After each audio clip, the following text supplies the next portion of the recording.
In 1916, Field Marshal Sir Douglas Haig's offensive at the Somme had been long and bloody, but had wounded the German army and had even pushed it back a few miles. But by spring of 1917, the Germans had rested, reinforced, and rebuilt their defenses. In 1917, Haig's campaign in Flanders, the Battle of Passchendaele, had been long and bloody, but had wounded the German army and had even pushed it back a few miles. But by spring of 1918, the Germans had rested, reinforced, and even gone on offense. Now it is September of 1918. The German offensives of last spring have ended, and the Germans pushed back to the Hindenburg Line in many places. The German army is clearly shaken, but the end of the campaign season is just weeks away. Prudence might dictate that the Allies wait until spring of 1919 for the next big push, but Field Marshal Haig has learned from bitter experience how dangerous it is to allow the Germans breathing room to rest and rebuild. Marshal Foch and General Pershing agree. The Germans have never been more vulnerable than they are right now. Welcome to the history of the 20th century.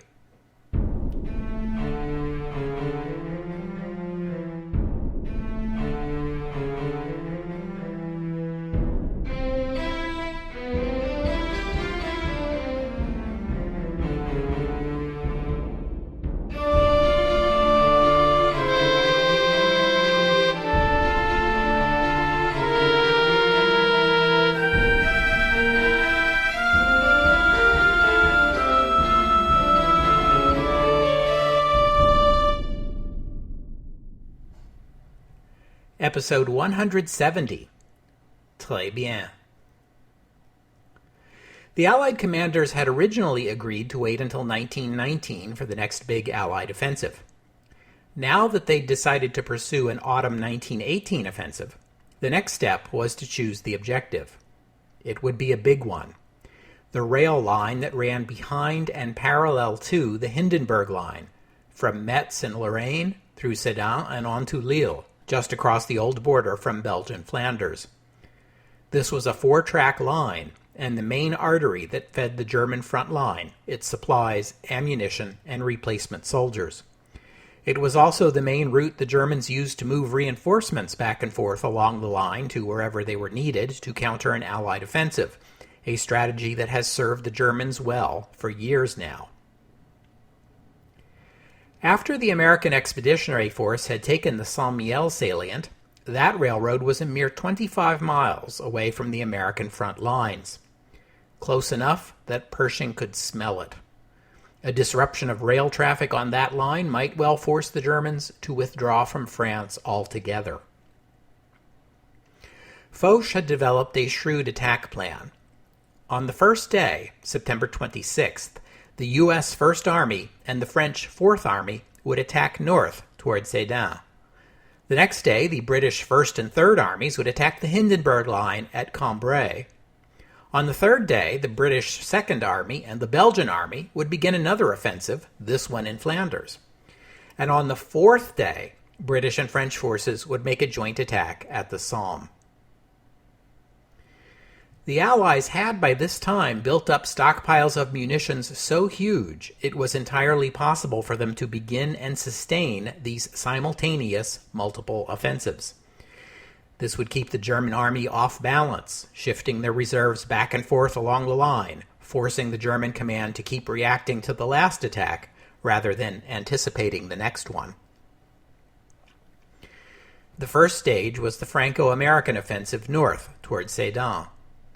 The Americans were advancing roughly along the Meuse River Valley, the French a little farther west. Pershing ordered the Americans to make an aggressive advance, quote, without regard to losses. Yeah, that wasn't a good idea, and he should have known better. This offensive was not going to be a cakewalk like the Saint-Mihiel salient. Here, the Germans were going to fight hard, and the Americans were going to suffer the heaviest casualties of any U.S. military campaign in history, before or since. Like many great war offensives, it began promisingly, with a 6-mile advance on the first day. But these German defenders were not the tired, depleted units of Saint-Mihiel. They fought tenaciously, drawing on years of German experience at weathering Allied offensives, and aided by the rough forested terrain of the Argonne.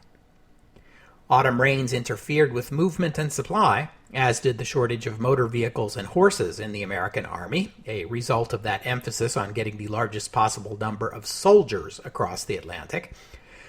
And then there was the latest round of the seemingly endless influenza epidemic that had plagued both sides since last spring. Tens of thousands of soldiers on both sides of the front became critically ill, and thousands of them would never recover. Yet this was only the first action in a multi-pronged offensive. On September 27th, the British 1st and 3rd Armies, including Canadian and New Zealander units, attacked the Hindenburg Line in a drive toward the town of Cambrai. This attack, aided by tanks, advanced far more rapidly, until Canadian units entered Cambrai on October 10th, sooner than had been expected. On September 28th began the Flanders Offensive, sometimes called the Fifth Battle of Ypres. On the first day, British forces advanced to Passchendaele Ridge. Remember that a year ago it had taken 3 months and 200,000 casualties to achieve this same goal. On the 29th, the British Fourth Army, including the Australian Corps and the American Second Corps, attacked another section of the Hindenburg Line. The German defenses here made use of the Saint-Quentin Canal, and was thought by the Germans to be among their strongest defensive lines. The assault crossed this deep canal cut on the very first day, owing to the fortunate capture of the Riekeval Bridge by the British North Staffordshire Regiment. German engineers had not had time to destroy the bridge, which spanned the otherwise formidable obstacle. The capture of this bridge intact allowed the British to push ahead immediately. This 1-2-3-4 punch strained the German defenses to their limit. And let me take this opportunity to remind you that less than 2 weeks earlier, the Allied offensive in the Balkans had begun. That had ripped a hole in the Bulgarian line, prompting a Bulgarian plea to Germany for reinforcements. But with all this pressure in the West, the Germans have no reinforcements to spare. On September 29th, the same day that punch number 4 landed on the Western Front, Bulgaria quit the war. When Erich Ludendorff received news of the Bulgarian armistice, he reportedly collapsed to the floor in a fit, foaming at the mouth. Once he'd recovered, he recommended to Hindenburg that Germany also seek an armistice. Hindenburg agreed. On the same day that the Bulgarian armistice took effect and the North Staffordshire Regiment captured the Riekeval Bridge, the duo met with Kaiser Wilhelm to tell him that a ceasefire was Germany's only hope. Hindenburg tried to sugarcoat the proposal by suggesting that the German army could use the breathing space to rest and regroup. If the peace negotiations with the Allies fell through, the army could resume the war stronger than it was right now. Ludendorff told the Kaiser that Germany was still a nation 70 million strong, and those 70 million would rise up as one should a single Allied soldier set foot on German soil. Wilhelm was stunned. Just months ago, Russia had been defeated, and Hindenburg and Ludendorff were assuring him that victory was at hand. Since then, they had been keeping the truth from him about Germany's reversals. It must also be said that Wilhelm was not trying very hard to keep abreast of military developments. He was largely a figurehead by now, and seemed content with that status, his occasional grumbling notwithstanding. Also present at this meeting was the new German foreign minister, Paul von Hintze. Hintze shared his own opinion with Kaiser Wilhelm, which was this: there was no way 70 million Germans were going to rise up as one in the name of defending the sacred soil of Imperial Germany.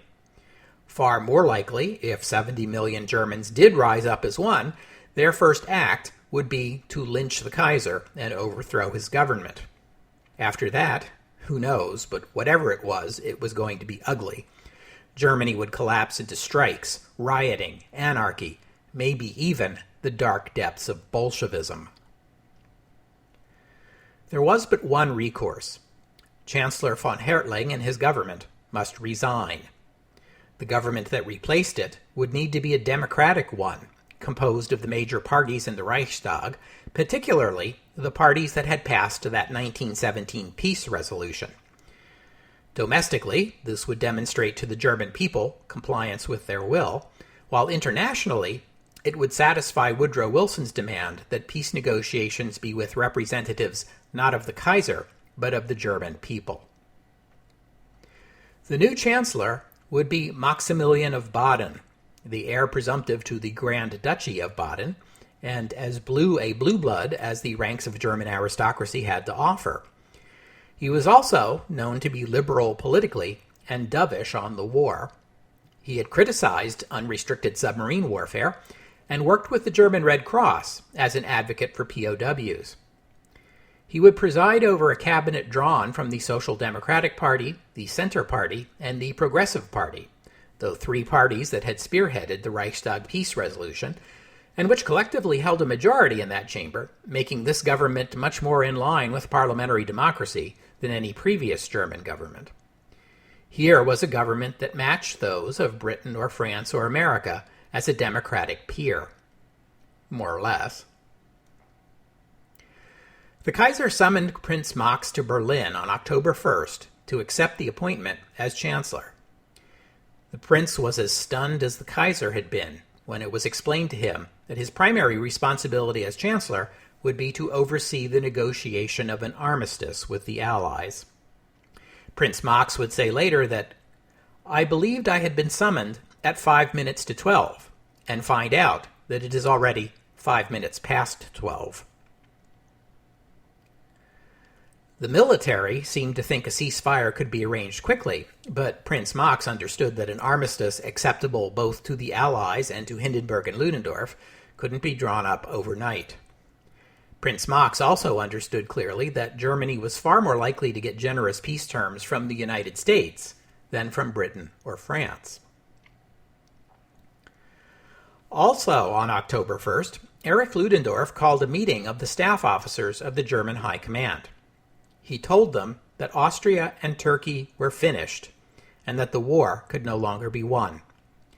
He ordered a withdrawal to the planned secondary defensive line, which you'll recall never got past the planning, and no one in the room expected the army would be able to hold that largely imaginary position.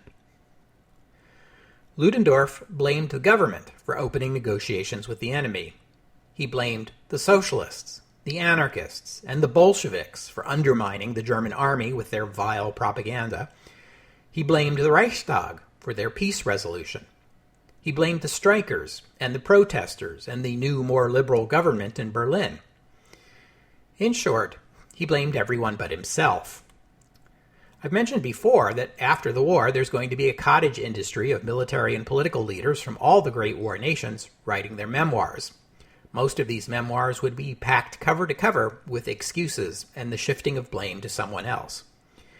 But Erich Ludendorff will write the quintessential Great War blame-shifting memoir, and what you're seeing here is him just getting warmed up. Ludendorff's words reportedly left some in the room in tears. Hindenburg spoke next. He was more sanguine. He told the assembled officers that he had faith that God would protect Germany. The following day, as it happened, was Hindenburg's 71st birthday. Kaiser Wilhelm sent Hindenburg a nice birthday present, a bronze statuette of Kaiser Wilhelm. Ludendorff began sending urgent telegrams to the Kaiser and the new chancellor, dire warnings that the army might not last another 48 hours. It might not last another 24 hours. A disastrous enemy breakthrough could happen at any moment. Germany needed an armistice, and it needed one right now. Kaiser Wilhelm replied that in that case, Ludendorff should have told him this 2 weeks ago.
On October 4th, Germany sent a diplomatic note to Washington requesting an armistice to be followed by a peace agreement based on the 14 points. Austria-Hungary sent a similar note on the same day. The German note began a back and forth of diplomatic communications between Berlin and Washington that stretched over the rest of October and into early November, reminiscent of the diplomatic exchanges that followed the sinking of Lusitania back in 1915. Once word leaked out that peace discussions were underway, both the German and Austrian governments experienced domestic political collapse. What will to fight remained evaporated upon the news that the two Kaisers' governments were talking peace. In America, Wilson's most hawkish Republican critics, like Henry Cabot Lodge and Theodore Roosevelt, condemned these discussions. They also remembered the Lusitania negotiations, and in particular, they remembered that Wilson had let the Kaiser off the hook in exchange for some vague promises that the German government dispensed with as soon as they became inconvenient. They called for the U.S. and the Allies to fight on until Germany surrendered unconditionally. They argued that this would be the only way to ensure that German militarism was crushed and that Germany would no longer threaten world peace. Anything less would be a betrayal of the soldiers fighting and dying at the front. The official American response to Germany requested clarification that the officials representing Germany in the talks were speaking not for the Kaiser and the Empire, but for the German people. If so, the American reply insisted that they accept the 14 points without conditions, and as a show of good faith, that they withdraw German forces from all occupied territories. This laid to rest Hindenburg's naive hopes that the Allies might agree to an armistice in place, one that would allow the German army to rest and rebuild. The U.S. response to Austria was similar. Austria must withdraw its forces from all Allied territory in Italy, in Serbia, and in Romania. Meanwhile, at the front, the Allied offensives were still in high gear.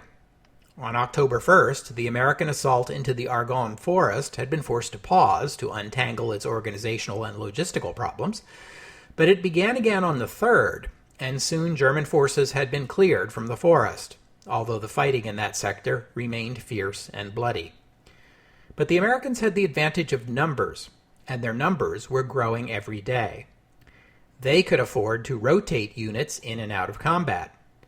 The Germans had no such luxury. German soldiers fought on grimly, day after bitter day. On October 7th, the Regency Council of the Kingdom of Poland, which was a temporary authority set up by the German government to create a German-dominated Polish kingdom, declared Polish independence. They based this declaration on the German government's acceptance of Woodrow Wilson's 14 points, one of which called for Polish independence.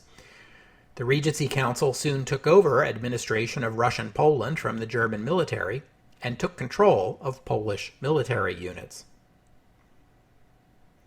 On October 10th, just as the German government was delivering vague assurances to Washington that yes, it did indeed speak for the German people, a German submarine, UB-123, torpedoed and sank an Irish passenger steamer, Leinster, in the Irish Sea.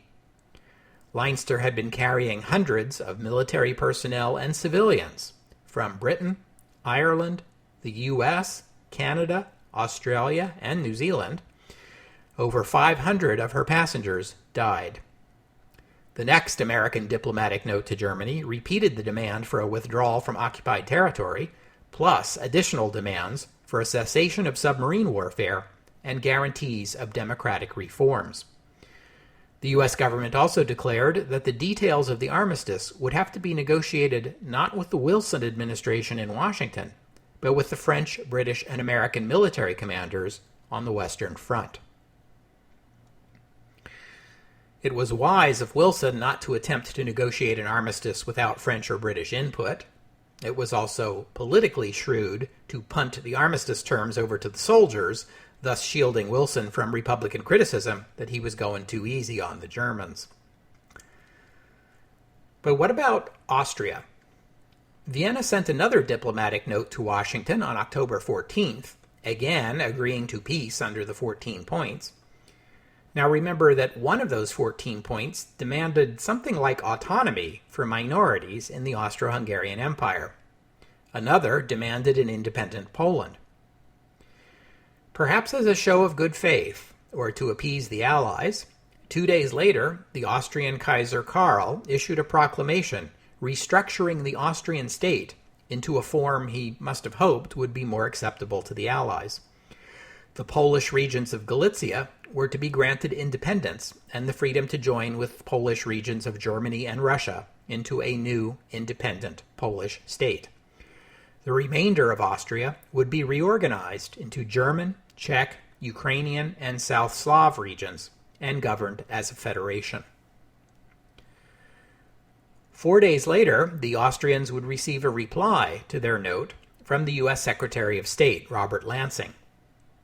In it, Lansing would explain to the Austrians that circumstances had changed since Wilson announced his 14 points back in January. That was before the United States and the Allies had recognized the Czechoslovak National Council, for one thing. Therefore, Lansing wrote, the U.S. government was no longer the arbiter of what constituted a sufficient degree of autonomy on behalf of the peoples of Austria-Hungary. Rather, those peoples themselves must decide their own futures. In fact, the Czechoslovak National Council had already issued a declaration of independence 2 days earlier, on October 18th. In Zagreb, representatives of the South Slavic peoples had set up a national council that was something close to a provisional government. Independence-minded leaders in both Prague and Zagreb immediately seized on the American diplomatic note, taking it to mean that independence for Czechoslovaks and for South Slavs was now part of the American peace terms. Now, Kaiser Karl's proposed reforms might have been too weak to satisfy the U.S. government, or to placate the dissident Slavs in the empire, but they did succeed in going way too far for the German-speaking conservative elements in Austria, who rejected them. On October 21st, in Vienna, the ethnic German deputies in the Reichsrat met and proclaimed themselves the Provisional National Assembly for German Austria. These deputies represented not only Germans in Austria proper, as we know it today, but also German-speaking regions of Bohemia, Moravia, and Silesia, who rejected rule under Czech or Polish governments. On the other side of the dual monarchy, the Hungarian government in Budapest was equally vehement. If you think back to the days before the war, when we talked about Hungary, I told you then that it was likely that ethnic Magyars are less than half the total population of their own country. Hungary has its own minority issues, and Budapest has been far less accommodating than the Austrians have been. No regional diets, no language rights. Everyone in our country is a Hungarian, whether they want to be or not.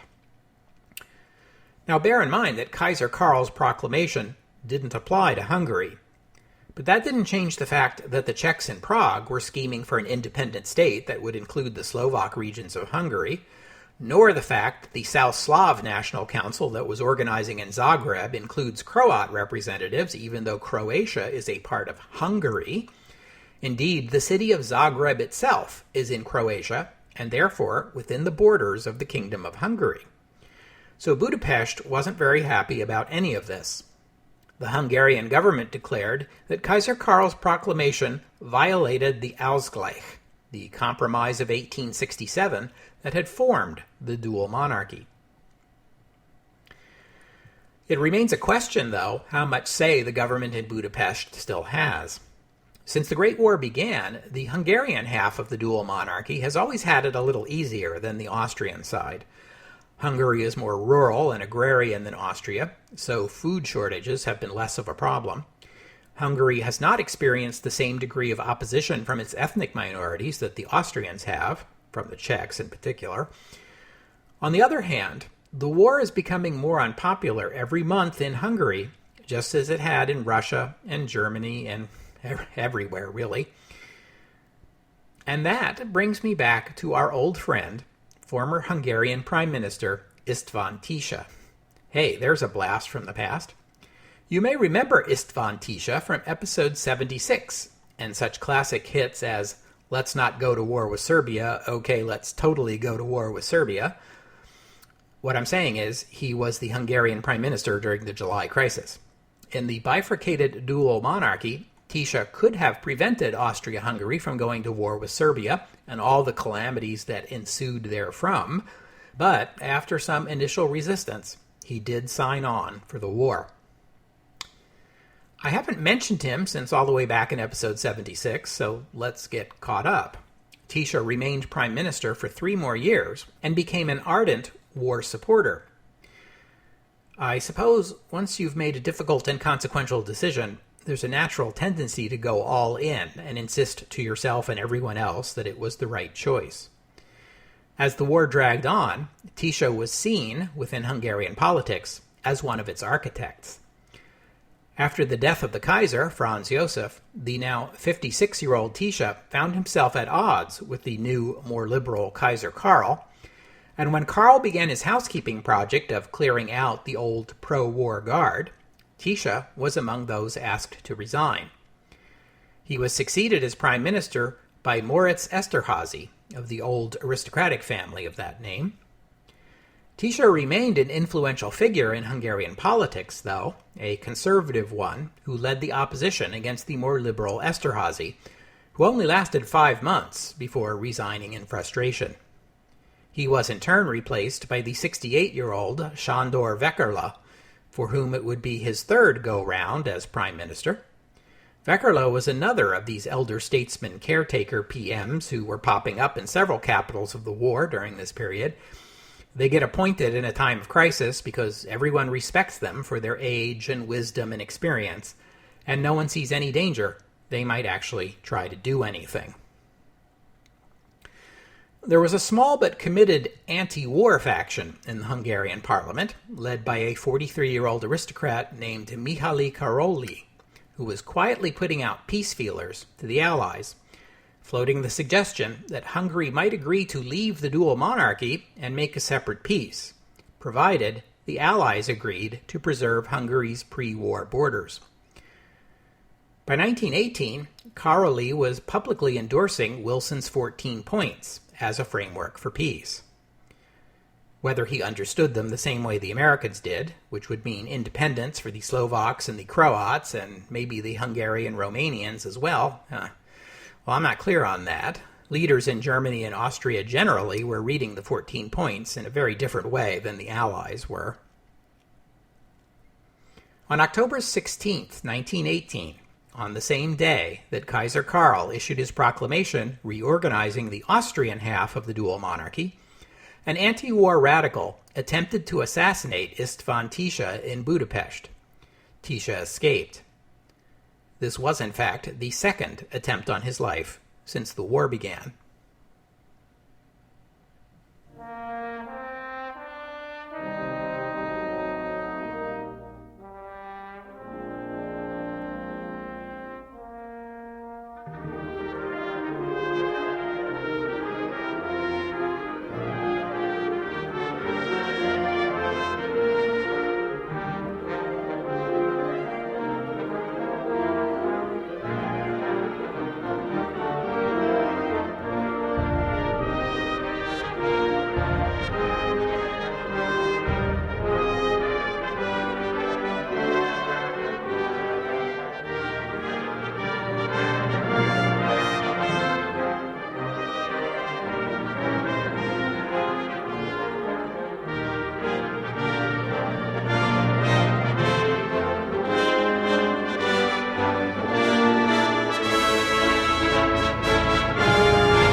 When the latest American diplomatic note, the one demanding democratic reforms, was received in Berlin, Kaiser Wilhelm denounced it as a piece of unmitigated, frivolous nonsense. The Chief of Naval Staff, Admiral Scheer, the hero of the Battle of Jutland, balked at ending the U-boat campaign. He argued that the U-boats were Germany's most valuable weapon. The Navy had enough diesel fuel stockpiled to continue submarine warfare for at least 8 more months. This came as quite a bit of news to the Army and to the civilian government, both of which were struggling with crippling fuel shortages. Ludendorff told the Imperial Council that Germany should tell the Allies that if they sought such harsh conditions, they would have to fight for them. Prince Max asked him, "And after the Allies have fought for them, will they not then demand even worse?" "There can be no worse," Ludendorff snapped. "Of course there can," the Chancellor retorted. "How about the occupation and destruction of Germany?" As Hindenburg and Ludendorff continued to resist the armistice they had urged upon the government 2 weeks ago, the Western Front was collapsing. German units retained only a fraction of their theoretical strength. Desertions and surrenders were commonplace, further depleting the army. Trainloads of reinforcements arrived at the front with many of their soldiers already missing. Allied artillery bombardments were now overwhelming, so terrible that German soldiers were afraid to leave their bunkers long enough to use the latrines. German artillery lacked shells, and there were no horses to move the guns. And there was that influenza epidemic, which had been weakening the army all year and had still not yet let up.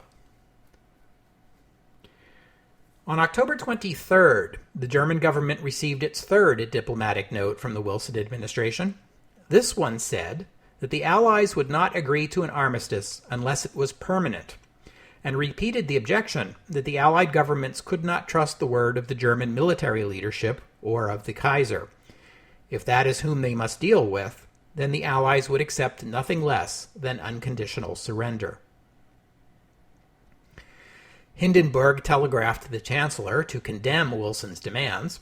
The next day, and without consulting the civilian government, the German military issued an order to all troops in the field declaring that Wilson's peace overtures were a sham, and that the Allies' goal had not changed since 1914. They wanted to destroy Germany, period.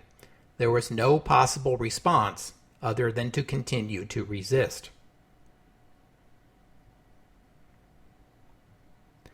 Some of you may be wondering by now, what about the Italian front? Good question. You'll recall the disastrous Battle of Caporetto last fall. In June, an Austrian attempt to begin a new offensive in Italy failed. Ever since then, as multiple Allied offensives in the West ground down the Germans, Allied leaders were imploring Italy to also go on the offensive on their own front. The Italian Chief of Staff, Armando Diaz, resisted these urgings. The Italian army had spent a year rebuilding from its losses at Caporetto, and Diaz was not interested in attacking until he felt confident of victory. But by October, with Austria plainly collapsing, he was beginning to feel that confidence. More than that, with armistice negotiations underway, Diaz and the Italians wanted to claim as much territory as possible before peace broke out. The Italian offensive began on October 24th, the anniversary of the beginning of the Battle of Caporetto. The Italians struck toward the Austrian-occupied town of Vittorio Veneto, piercing the middle of the Austrian line and dividing the Austrian armies. Italy fielded 52 divisions, augmented by 3 British and 2 French divisions, as well as an American regiment, and a Czechoslovak division created from Austrian POWs. That same evening, anti-war demonstrators marched through the streets of Budapest, calling for an end to the war and a Károlyi government. Some chanted Republican slogans. In Zagreb, they were flying the Serbian flag, along with the Croatian flag and the Slovene flag and the red flag of socialist revolution. In Berlin, the new German chancellor fell ill, yet another victim of the influenza pandemic. This left the problem of balancing the government's response to Wilson's demands and the military's intransigence in a muddle. In his incapacity, the vice-chancellor, Friedrich von Payer, was on the receiving end of Ludendorff's demands. The army could fight on, Ludendorff insisted, if only the nation would support it. A fortress that surrenders without having defended itself to the last is dishonored. Von Payer told him, "I know nothing of soldiers' honor. I am an ordinary plain citizen and civilian. I see only hungry people." Ludendorff broke off the meeting, saying, "There is no point in speaking further with you, Herr von Payer. We shall never agree. We live in different worlds." The following day, October 27th, Hindenburg and Ludendorff were summoned to a meeting with the Kaiser. Wilhelm chewed Ludendorff out for his insubordination and rebuked him for that unauthorized communication to the army about the Wilson peace proposal. Hindenburg did not defend Ludendorff, who angrily responded by telling the Kaiser that the government was attacking the military, that the emperor himself was indebted to the high command, and he offered his resignation. This was a tactic Ludendorff and Hindenburg had employed to good effect many times before, but not this time. The Kaiser accepted Ludendorff's resignation, though he refused Hindenburg's. By this time, in German cinemas, it had become a common sight to see the audiences booing when newsreels were run featuring Hindenburg and the Kaiser. But when news of Ludendorff's resignation was announced, the cinema audiences cheered. The German government replied to the latest American note with a message that said, "We look forward to your armistice proposal." In other words, we're willing to do whatever you say. But as the army and the government were reconciling themselves to the end of the war, the Navy was still resisting. An internal Navy memo declared that the Navy did not need an armistice. Admiral Scheer resented the order to cease U-boat attacks, but he also saw a bright side. With no more U-boats going to sea, the Navy could divert its fuel and other resources to its surface ships, activate the High Seas Fleet, and engage the British Grand Fleet in a last-ditch battle. It's hard to understand what the point of this would have been, except as a matter of honor. Ludendorff would have understood. Indeed, Ludendorff was the only army leader informed of the pending naval attack, and he was told to keep that information strictly secret. You'll recall that Germany invested heavily in building its navy before the war. This was supposed to deter the British, as well as force them to acknowledge Germany as an equal. You see how well that turned out. Once the war began, despite a few modest early successes, the German surface fleet proved of little strategic value, and since the Battle of Jutland, it has been rusting in port. Scheer and the German Admiralty were not willing to let the fleet stand idly by while Germany was defeated. The plan here was to lure the Grand Fleet into a final battle in the North Sea, counting on the element of surprise, since, Germany is in armistice talks with the Allies, so the British aren't going to expect a sneak attack by the fleet that's been studiously avoiding battle ever since 1916. With a little luck, the High Seas Fleet might be able to score that decisive blow against the Royal Navy that the Germans have been dreaming of for years. And if not, if the battle turns out the way most sensible people would expect, with a crushing British victory, well, at least the High Seas Fleet went down fighting. Honor and all that, just as Ludendorff was talking about. This is an excellent plan. I can see no flaws in this plan. I am joking. There is an obvious flaw in this plan, and if you've been listening along for the duration of the war, you may have spotted it too. This war has seen several instances of belligerent navies that have been spending all their time cooped up in port. The Russian Baltic Fleet, the Austrian fleet at Pola in the Adriatic, the German High Seas Fleet at Kiel, and for that matter, you could add the Russian Black Sea Fleet. And what do all these fleets have in common, besides years of sitting idly in port?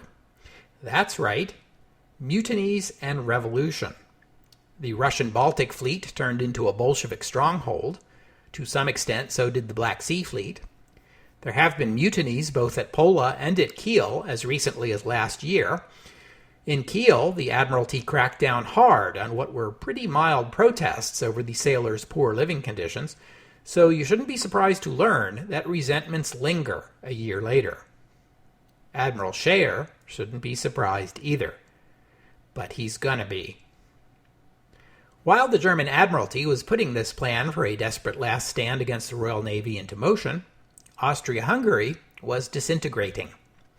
So-called national councils, national committees, even provisional governments were springing up across the empire like dandelions, even among the German and Magyar communities, who are supposed to be the ruling class. When even the people who run your empire don't want it anymore, you know its days are numbered. These movements took power in their respective regions almost bloodlessly. This was because the imperial state was barely functioning. Coupled with Kaiser Karl's proclamation on creating a federalized empire, which seemed to endorse the creation of these new regional governments, and leaving the old guard confused as to whether they were supposed to oppose them. Rather than suppress these new national movements, the Kaiser seemed to have adopted a strategy of trying to co-opt them into becoming the instruments of his new federalization plan. Unfortunately for Karl, no one is going to buy into his plan. No one. This became abundantly clear on October 28th. That's the day Czechs in Prague, affiliated with the Czechoslovak National Council, endorsed the declaration of an independent Czech state. In Budapest, military and civilian sympathizers of the Hungarian National Council took to the streets to call for Hungarian independence. They adopted asters as a symbol of their movement and wore them in their caps, which is why this uprising is sometimes referred to as the Aster Revolution. On October 29th, the Croatian parliament in Zagreb declared independence from Hungary and further declared Croatia to be a part of the new State of Slovenes, Croats, and Serbs. That was the name, the State of Slovenes, Croats, and Serbs.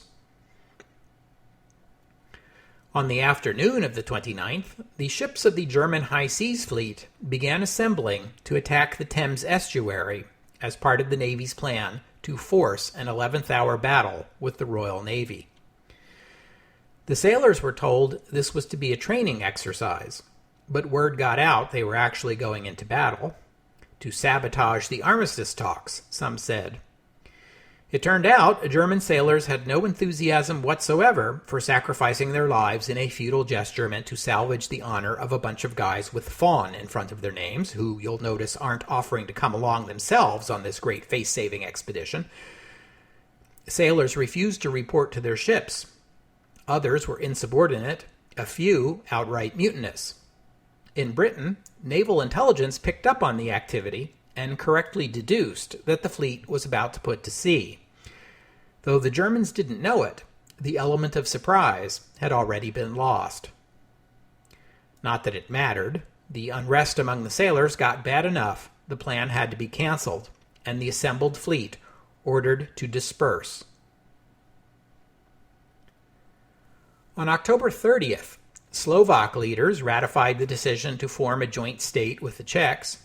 Recall from episode 167, this was also the day the Armistice of Mudros took effect, taking the Ottoman Empire out of the war. The next day, October 31st, after 3 days of unrest, the Hungarian National Council, supported by military and civilian fighters, seized control of government buildings in Budapest. Prime Minister Veckerle resigned, while former Prime Minister István Tisza was gunned down in his home by a group of men believed to have been disgruntled soldiers who blamed him for the war. This means that now both of the prime ministers who led Austria-Hungary to war in July 1914 paid for it with their lives. Karl von Storch was killed in 1916. Later in the day, Kaiser Karl, in his capacity as King of Hungary, named Mihaly Károlyi his new prime minister, apparently on the theory that if you can't beat them, join them. Or maybe, if you can't beat them, you can fool them into thinking they were carrying out your instructions all along. The new Karolyi government promptly announced Hungary's withdrawal from the dual monarchy. On November 3rd, with Austrian forces in retreat across the Italian front, the Italian destroyer Audace entered Trieste harbor, and Italian Marines took control of the city. In the German port of Kiel, ships of the High Seas Fleet had returned from the aborted attack on Britain. Some of the sailors, deemed ringleaders of the mutiny, were imprisoned. Their fellow sailors began agitating for their release and reached out to labor unions and members of the local Social Democratic Party in Kiel for their support. In response, thousands of protesters marched in Kiel on November 3rd, calling not only for the release of the sailors, but for an end to the war. Anti-war demonstrators carried this message to other cities, and within days, large-scale protests were breaking out across Western Germany, from Hanover to Frankfurt to Munich. Across Germany, soldiers, sailors, and workers began forming councils, modeled on the Russian Soviets. That same day, Austrian commanders ordered their soldiers to cease combat.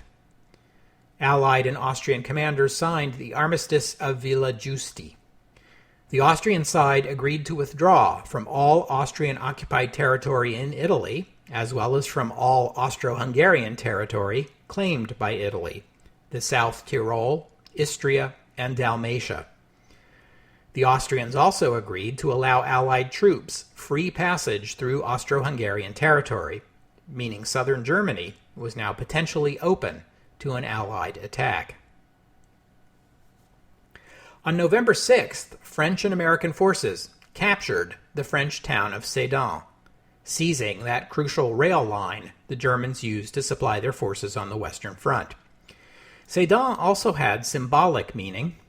It was the site of the French surrender in 1870, and Sedantag was still celebrated as a holiday in Germany.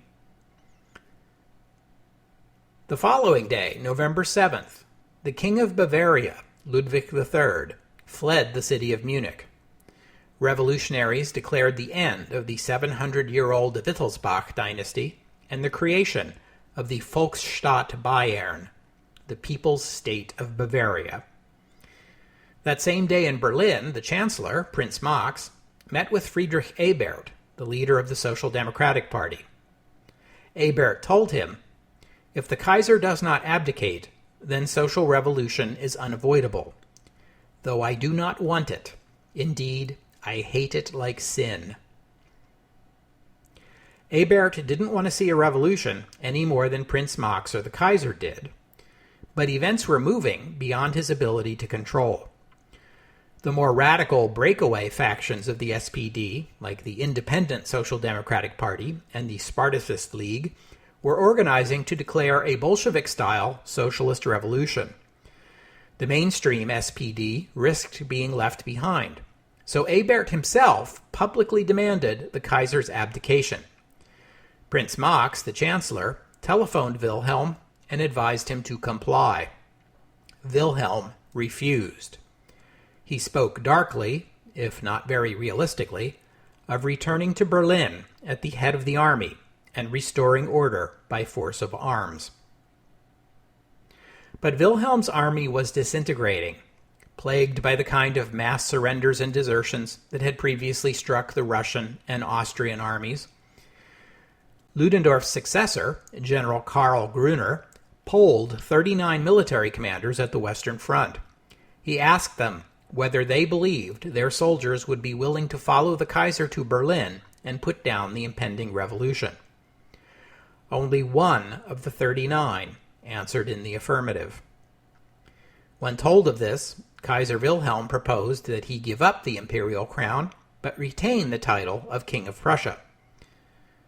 This proposal made no sense whatsoever because it violated the German constitution, which stated that the King of Prussia was the emperor, period. But by this time, nothing Wilhelm said or did mattered anymore. In Berlin, on Saturday, November 9th, the independent SPD called for mass demonstrations, while Prince Max, the Chancellor, worried that the Kaiser's dithering would destroy the nation, stepped out onto the Reichstag balcony at noon to announce that Kaiser Wilhelm had abdicated, and his heir, the Crown Prince, had declined the throne. Neither of these claims was true. Max was merely trying to placate the mobs in the streets. Friedrich Ebert appeared and demanded that Max hand over the chancellorship to him. There was no constitutional way to do this without the approval of the Kaiser, but Max agreed anyway. 2 hours later, and without any authority to do so, SPD deputy leader Philipp Scheidemann stepped onto the same balcony and announced that Germany was now a republic and would be governed by a coalition of socialist parties. The following day, Sunday, November 10th, Kaiser Wilhelm fled to the Netherlands. By this time, arrangements had already been made with Allied commanders for a German delegation to cross the front line and meet to conclude an armistice. The military commanders refused to participate, and so the unhappy responsibility of leading this delegation fell to Matthias Erzberger, the leader of the Centre Party, the second largest party in the Reichstag. You'll recall that Erzberger had turned against the war in 1917 and had made common cause with the SPD to pass that peace resolution. This made him a far better representative than a German military commander or a Prussian aristocrat. Woodrow Wilson had delegated to the Allied military commanders the responsibility of setting the armistice terms. The British and French commanders, war-weary and satisfied that Germany was now prepared to give up at the peace table everything that could be won on the battlefield, favored concluding the armistice as soon as possible. The French army had by now all but ejected the Germans from French soil. The British had done them one better and were advancing into Belgium. Ironically, in the final days of the war, the BEF would reach the Belgian town of Mons, site of the first battle between British and German forces, all the way back in August 1914, episode 86. The dissenting voice was the American commander, John Pershing, who advocated keeping up the fight and pushing the Germans all the way to the Rhine and demanding terms that amounted to unconditional surrender.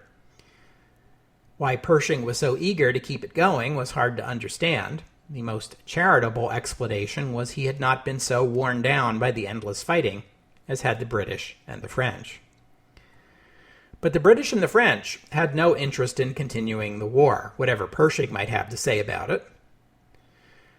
Besides the question of what exactly would be gained by prolonging the combat, there was also the simple fact that U.S. soldiers were pouring into France by the hundreds of thousands. By next summer, the U.S. Army might well outnumber the British and French forces combined, which would give the Americans that much more leverage at the peace talks. Foch and Haig saw no reason why their own soldiers should keep fighting and dying for the sake of enhancing the influence of the USA. One last-minute sticking point was whether the British and French governments themselves were willing to accept Wilson's 14 points. In particular, the British objected to the demand for freedom of the seas. Remember that the Americans still had a grievance over the British blockade, and yet the naval blockade had been a huge asset to the Allies. Arguably, the Royal Navy had won the war. The British government were in no mind to give up their most potent weapon. After some discussion, a face-saving compromise was negotiated, under which the British agreed to the 14 points, with a reservation over the precise interpretation of freedom of the seas. In other words, the British gave up nothing. Erzberger and the other 3 members of his delegation crossed the front line by automobile on November 8th, over roads barely worthy of the name. From there, they traveled under French military escort to a train parked on a siding in a forest outside the town of Compiègne, where they were handed a list of terms and given 72 hours to reply. The armistice terms were far harsher than the Germans had been expecting. The German military was to withdraw not only from occupied France, Belgium, Luxembourg, and Alsace-Lorraine, but to positions behind the river Rhine. And not only behind the Rhine, but the major Rhine crossing points at Mainz, Koblenz, and Cologne were to be occupied by French, American, and British forces respectively, as well as all territory on the east bank of the Rhine within 30 kilometers of each crossing. This was to ensure that the Germans could not use the armistice merely to rebuild a defensive line along the river. But that was just the beginning. The Germans would also have to surrender 5,000 artillery guns, 3,000 mortars, 25,000 machine guns, 1,700 airplanes, 5,000 trucks, 5,000 locomotives, and 150,000 railroad cars. In the east, Germany was to renounce the Treaty of Brest-Litovsk and the Treaty of Bucharest, and withdraw German forces to positions behind the 1914 border. All U-boats would be surrendered, and the surface fleet interned. And the bitterest pill of all, the British blockade would be maintained until Germany signed a final peace agreement. Given the uncertain political situation in Berlin and the difficulties in communication, Erzberger wasn't sure 72 hours would be enough time to get an answer. He asked for an additional 24. The request was refused. In fact, the new government in Berlin did receive the armistice terms and did agree to them within the deadline. At 2 a.m. on Monday, November 11th, Foch and Erzberger met in the dining car of the train to discuss the terms. Erzberger raised the subject of the blockade. Foch would say only that he would raise the matter with the French government. Erzberger told Foch, "The German people, which held off a world of enemies for 50 months, will preserve their liberty and unity despite every kind of violence. A nation of 70 million people suffers, but it does not die." Foch replied simply, "Très bien." Okay then. The agreement was signed at 5:20 a.m., the armistice to take effect at 11, the 11th hour of the 11th day of the 11th month. The time between was necessary to communicate news of the armistice to the soldiers on the front lines. Combat continued until the appointed time, and soldiers fought and died right up to the end. At 11 a.m., the armistice went into effect. It was not technically peace, and fighting would go on for some time, many years in some places. But the modern nightmare of industrial-scale warfare was ended after an interminable 4 years. The war to end war had ended. What would come next? Well, that is a story for another episode. We'll have to stop there for today. Thanks for listening, and I'd especially like to thank Artur for his donation, and thank you, Chris, for becoming a patron of the podcast. Donors and patrons helped get us all the way through the Great War and on to the next chapter in the history of the 20th century. If you'd like to become a donor or patron, visit the website, historyofthe20thcentury.com, for more information. And yes, this is it, the end of the Great War. In truth, as I said a moment ago, fighting will go on for years to come in many places, especially Russia and the Near East. But the war is no longer a world war, no longer demanding half or more of the output of the world's leading economies, and it is customary to draw the line at November 11th, 1918, so here we are. It took a lot longer to cover the war than I thought. It always takes longer to cover anything than I think it will when I begin. I guess that just goes with the territory. Also, there have been many episodes since 1914 that covered topics other than the war, especially the Russian Revolution, so there's that. Some of you may have noticed that Apple is now labeling podcast episodes by season. I have retroactively decided that Season 1 of the History of the 20th Century was the Belle Epoque era, ending when the war began. Season 2 spanned the war itself, which concludes with today's episode. So next week, we will begin Season 3, which I am tentatively labeling the Jazz Age. We'll see. I'm already projecting about 25 episodes worth of material covering the political and diplomatic consequences of the war, which new nations appeared, how their borders were drawn, and so on. But before we take on that project, I have a few episodes involving the immediate post-war period, and the very first topic that we'll tackle in Season 3 will be the influenza pandemic, which has already come up a few times in the podcast. It began during the war and continued for some time after the armistice, so about now is a good time to focus on what was surely the greatest natural disaster of the 20th century, although its impact was largely overshadowed by, or lumped together with, the war itself. So I hope you'll join me next week on the history of the 20th century as we begin the first of 2 episodes on the pandemic, Pale Horse, Pale Rider, beginning next week on the history of the 20th century. Oh, and one more thing.